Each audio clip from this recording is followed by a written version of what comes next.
In the big game of power, are you the one always chasing your opponents, or are you making them come to you? Today, we're going to dig into one of the most powerful and, honestly, counterintuitive strategies for gaining control. Law 8, from Robert Greene's The 48 Laws of Power.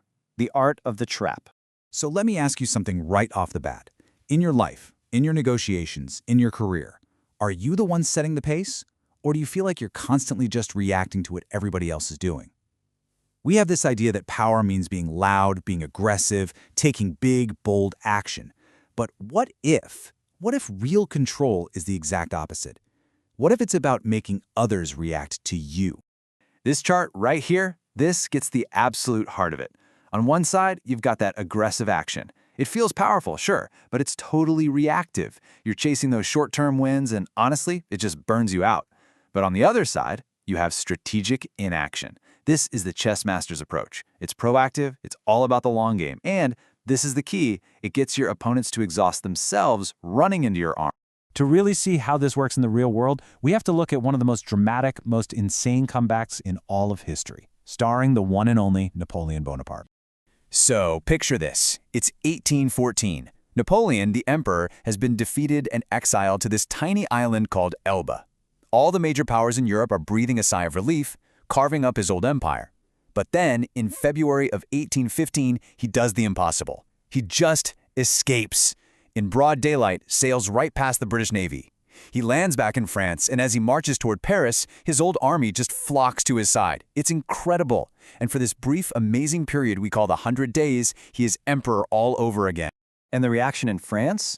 Oh, it was pure delirium. The entire country went absolutely wild. You had crowds literally throwing themselves at his feet. The king that had replaced him? Yeah, he fled without a fight. It looked like the ultimate comeback story, the ultimate win for a bold, decisive leader. But here's the reality check. Behind all the cheering and the parades, France was completely bankrupt.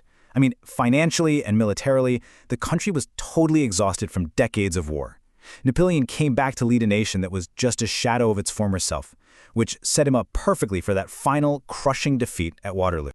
So on the surface, this just looks like a story of one man's incredible ambition leading to his own downfall, right? But there's a fascinating twist to this story. Turns out, Napoleon wasn't really the one in control of his own destiny here. Not at all. What if that open sea, those cheering crowds, that clear path back to Paris, what if it was all bait? What if his so-called daring escape was never his idea to begin with? The man actually pulling the strings was none other than Napoleon's own former foreign minister, a brilliant and cunning diplomat named Talleyrand. See, Talleyrand knew that as long as Napoleon was out there, even on an island, he was a threat to Europe's stability. To get real, lasting peace, Napoleon had to be dealt with, once and for all. And his plan was just beautiful in its simplicity. He didn't throw a fit or make a big scene. First, he very publicly argued that Napoleon should be sent even farther away, knowing full well nobody would listen to him. Then, behind the scenes, he quietly got the key players from England and Austria on his side. Then came the masterstroke. He sent messengers to Napoleon, feeding his ego, telling him everything he wanted to hear, that France missed him, that the people were ready for his return. Talleyrand knew Napoleon's biggest weakness was his own ego and thirst for glory. So he just baited the trap and let Napoleon's own ambition do the rest of the work. A diplomat in Vienna at the time saw exactly what was happening, and he put it perfectly. He said Talleyrand had set the house ablaze in order to save it from the plague. What a line, right? He was willing to take this huge calculated risk to solve an even bigger problem for good. This whole incredible story is the perfect demonstration of the principle we're talking about today, the immense and often hidden power of using bait. So here it is, the law itself. And the key idea is this. When you can get your opponent to abandon their own plans and come running to you, you are the one controlling the game. You lure them with something they desperately want, whether it's glory or money or revenge, and then, once they're on your turf, playing your game and totally off balance, well, that's when you have all the power. And this chart just lays it out so clearly. You have the aggressive actor, that's Napoleon in his final days, always reacting, always on edge, and burning himself out.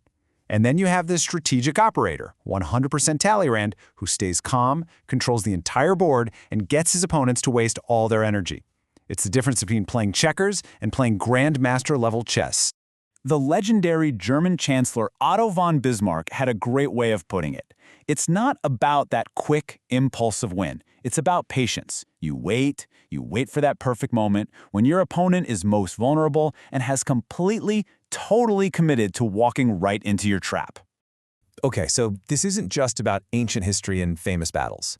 This whole principle of laying traps, of using bait, it happens everywhere, all the time. You just have to know what to look for. I mean, this strategy is used by pickpockets on the street, by brilliant architects, by stock market gurus, and by military tacticians. The core strategy is exactly the same. It's just the bait that changes. Okay, this one is just genius in its simplicity.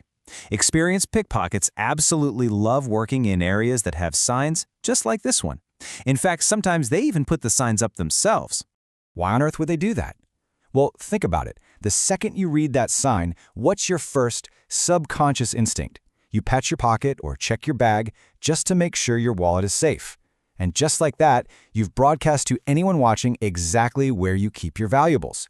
The warning is the bait. Amazing, right? Or what about Brunelleschi, the architect behind that massive, incredible dome in Florence?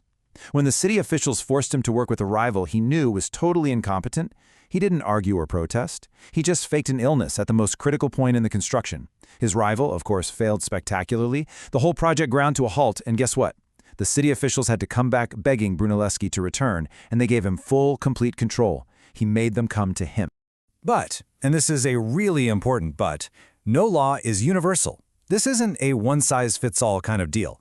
Sometimes, sitting back and patiently waiting is the absolute worst thing you can do. There are definitely times when a direct, aggressive, all-out attack is the only answer. So how do you know which one to choose? It actually breaks down pretty simply. You use bait when you've got time on your side and you're facing an opponent who's about as strong as you are. Your goal there is to wear them down. But you strike first when the clock is ticking and your enemy is already weak. In that situation, waiting just gives them time to recover. A fast, decisive attack can completely demoralize them and end the fight before it even really begins. And that really brings it all back to you, doesn't it? Real power isn't just about constant action. It's about making other people act on your terms. So as you go about your life, just ask yourself this. In the challenges you're facing right now, is it time to patiently lay a trap, or is it time to attack? Knowing the difference? Well, that's the real key to control.